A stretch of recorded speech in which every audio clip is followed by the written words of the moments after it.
single cell seeding, we know everybody is a crucial step for many different biological workflow, but it can also be a major setback in the same, in exactly the same workflows.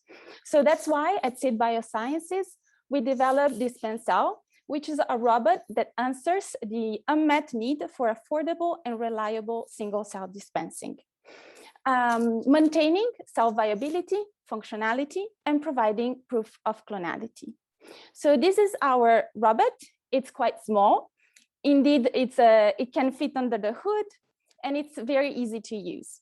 It allows traceable single cell isolation, and it is very gentle with your cells, so it ensures cloning efficiency. The technology of the robot will allow the head of the robot to move and dispense a single cell in every well of your plate. But the heart of the technology are the tips, which has 2 electrodes and allows to detect a change in impedance in the flow, where your cells are gonna be suspended. So basically, when a single cell passes through the tip, you're gonna have a change of impedance showed and detected.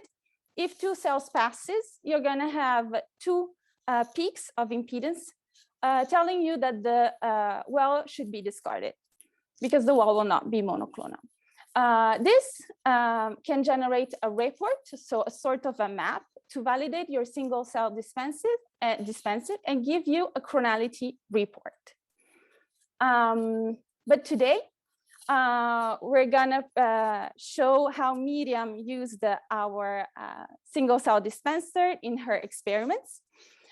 So Myriam, she's from the Right Lab in Besançon, France, and she will present a simple and affordable solution for antigen-specific T-cell cloning, combining magnetic cell selection and single cell isolation with DispenCell. She will present us the results of her paper, in which she compared the workflow with traditional limiting dilution and with DispenCell. In addition, she also assessed the T-cell functionality after a dispensing. But before leaving the floor to Myriam, I would like just to say that DispenCell is quite versatile and it can be combined with different cell enrichment methods, such as the tidal sorter and the cell magnetic separation. In this case, Myriam used the magnetic cell method of separation. And I would like to give for a little bit the floor to Lawrence. He's a global product manager at Milteni, and he will say some words about the Max kit that Myriam used to perform her experiment. Okay, thank you very much. And also welcome everybody from my side. So I'm Lawrence and I'm a product manager here at Milteni Biotech for antigen-specific T cells. And before we get to the actual important scientific part of today, I would like to quickly introduce to you the cytokine secretion assay that can be used for the analysis of antigen-specific T cells, and that were also part of Myriam's experimental workflow. So before I start, please just acknowledge the display disclaimer. So of course, in general, antigen-specific T cells, like most of you probably know, play crucial roles in immunity defense against pathogens, also tumors, but are also involved in generating immunological memory, for example, after vaccination. To analyze antigen-specific T cells, researchers often work with PBMCs because they actually contain both the T cells as well as antigen-presenting cells. So with these PBMCs, researchers then perform stimulations often in vitro with the antigenic peptide or also protein lysates. And then these antigens are presented by the antigen-presenting cells to the T cells, and in turn the T cells will become activated. So at Milteni Biotech, we have developed several methods for analyzing T cells. So for example, you can simply analyze various surface markers using our reaffinity antibodies. You can also, in addition, analyze intracellular cytokines using, for example, our rapid cytokine inspectors. However, if you need to analyze actually viable cells, because let's say you are interested in downstream applications, you can use our cytokine secretion assays, and they actually allow you to analyze cytokine secretion without the need to permeabilize or fix the cells. And then last but not least, especially suited for the analysis of very rare antigen-specific T cells, we have also developed the so-called rapid ARTHUR protocol, which actually combines a staining of both surface markers and intracellular cytokines with a magnetic enrichment step based on certain T cell activation markers, like, for example, CD154. But let's just have a quick closer look at these cytokine secretion assays. So in contrast to conventional intracellular staining of cytokines, these cytokine secretion assays actually allow you to detect and enrich viable cytokine secreting cells. And the general principle is actually very simple. So during antigen-specific cell stimulation, T cells will start to secrete cytokines. So the first step is actually to immobilize these cytokines on the cellular surface. And here we label cells with the so-called catch reagent, which will just trap the cytokines on the cell surface. So and then we have several detection kits where the trapped cytokines on the surface are labeled with a fluorophore conjugated cytokine detection antibody that then allow you to detect these cytokines using conventional flow cytometry. And here we have different kits, so in PE, APC, or FITS for various human and mouse cytokines. However, if you want to also enrich those cytokine secreting cells, you would need to add an anti-fluorophore microbead. So and in this case here, this is an anti-PE microbead that will then allow you to enrich these cytokine secreting cells just using our normal magnetic activated cell sorting columns. And here we have the so-called enrichment and detection kits, which are all based on PE, also for the enrichment and detection of various human and mouse cytokines. And of course, I've also brought you some exemplary data here, just in addition to Myriam's data, generated with the interferon gamma secretion assay. So and in this case, PBMCs of a CMV positive donor were stimulated for 4 hours with a CMV PP65 peptivator or left untreated as control. The cells were then enriched using the interferon gamma enrichment and detection kit, counterstate with an anti-CD8 antibody, and then analyzed by flow cytometry. And as you can see here in this unstimulated control sample, you don't find any interferon gamma secreting CD8 positive T cells. So either before enrichment or also no cells could be enriched. However, then after stimulation with the peptivator, you can see this very nice but small population of interferon gamma secreting CD8 positive T cells that could also be successfully enriched using the interferon gamma secretion assay. And of course, these kits are very versatile. So apart from simple detection or enrichment, you can also combine these kits, for example, to detect several cytokines at once. So we actually have here developed several protocols for the detection of several cytokines. You can expand cells that were isolated using these cytokine secretion assays, or you can also combine staining of peptide MHC tetramers with cells isolated with these CSA assays. And of course, now I would like to hand over to Myriam. Cells that were isolated with the cytokine secretion assay can also be further separated in single cytokine secreting cells using the DispenCell S1 technology by Seed Biosciences. So thank you for your attention. And if you have further questions, I will be happy to stay after the call.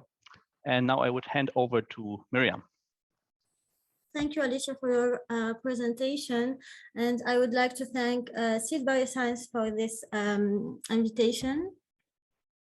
I am very glad to take part of this webinar, and I will share with you our results of the development of a new workflow combining magnetic cell separation and impedance-based cell dispensing of specific CD8 T cells.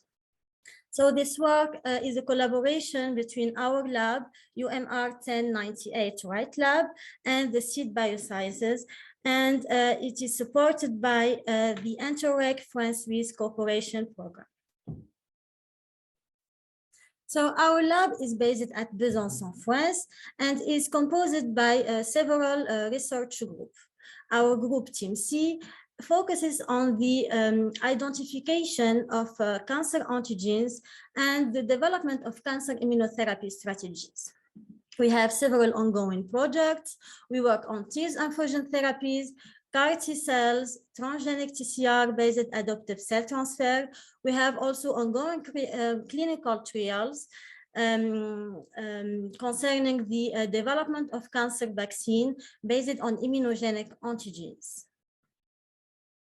So one of the major challenges of these two last strategies is the rapid selection of antigen-specific T clones. And as we all know, limiting dilution cloning is the most common method for the cloning of T cells. It relies on the statistical probability to isolate a monoclonal T cell per well. This method is known to be laborious, inefficient, and time-consuming. So to overcome these limitations, we developed a two-step workflow combining the magnetic cell separation based on the secretion of interferon gamma by T cells, followed by a single cell cloning, using DispenCell S1 from Seed Biosciences. So here, more detailed our workflow. We start by generating antigen-specific T cells using PBMC derived from peripheral blood. We pulse with antigen-derived peptides in the presence of IL-7 and IL-2. We maintain the culture for 14 days, and then we obtain antigen-specific T cells that produce interferon gamma. We sort these cells using Miltenyi kit based on the secretion of interferon gamma, and we validate the purity of the T cell enrichment. And as we can see here, it's over 70% of cells produce interferon gamma cytokine. So we expand these cells for 14 days on feeder cells, and then we perform the DispenCell cell cloning assay, So we dispense one cell per well, and we expand cells for 14 days on feeders. So the objective of our work in this study was to first validate the DispenCell efficiency using DispenSoft analysis. We next evaluated the clonality and the functionality of clones. We performed a TCR sequencing to validate the clonality of clones dispensed by DispenCell, and then the functionality, we analyzed it by flow cytometry, the production of interferon gamma and TNF-alpha by clones. So here I will represent our results from the application note that we submitted in SLAS Technology Journal. First, we wanted to validate the capacity of DispenCell to isolate human T cells. So we dispensed T cells on 96 well plates, and DispenSoft analysis provide a color code map, as we can see here, where green wells present an impedance profile with one peak, which means one cell in the well. And also red wells with an impedance profile with two peaks, which mean two cells in the same well. So in this study, we dispensed it in 3 different plates, and the DispenSoft analysis have shown that the average of single cell efficiency was over than 80%, and the dispensing time is 8 minutes per plate, which is very interesting. So this result showed that DispenCell have a high efficiency and rapidity to dispense human T cells and provide an immediate proof of monoclonality based on the impedance profile. So next, we wanted to evaluate the clonality of cells dispensed by the DispenCell device. So as I have shown in the previous slides where I have shown the workflow, we generated antigen-specific cells that produce interferon gamma. We sorted the cells with Miltenyi kits, and then we cloned cells with DispenCell S1 device, and in parallel, we performed a limiting dilution cloning. So next, for clonality, we use TCR sequencing to evaluate the frequency of the expression of TCR beta chain on each sample. So to note, the monoclonality is the expression of one TCR beta chain in the sample, which correspond here to only the green bars, here and here. So results of TCR sequencing analysis have shown that over than 90% of cells dispensed by DispenCell are monoclonal, contrary to what we have with limiting dilution, which means that DispenCell approach is efficient for T-cell cloning. So last but not least, we studied the functionality of our clone dispensed by DispenCell device. So we pulsed our clones with the specific antigen, and we analyzed the expression of interferon gamma and TNF alpha produced by the T cells by flow cytometry analysis. So results here shown that the clones are able to produce these cytokines, and which means that DispenCell do not alter the functionality of our clones. So to conclude, what I have shown you today is that magnetic cell sorting combined with DispenCell S1 is simple, rapid, and affordable approach that provides gentle and efficient isolation of functional human T cells. Currently, we are working on the optimization of our methods to save 14 days of the culture. So we want to isolate specific T cells that produce interferon gamma by multi-kits and immediately use the DispenCell to clone cells. So big thanks to all who contributed to this work, to Romain Leon, the PI of the project, to Delphine Binda, who managed the Anti-Reg program, Marie Perchou, to the Seal Biosciences team, Georges Muller, Luc Eberly, to UNEL team, Alexandre Harari and Raphaël Genollet. And thank you for your attention, and I'd be happy to take your questions.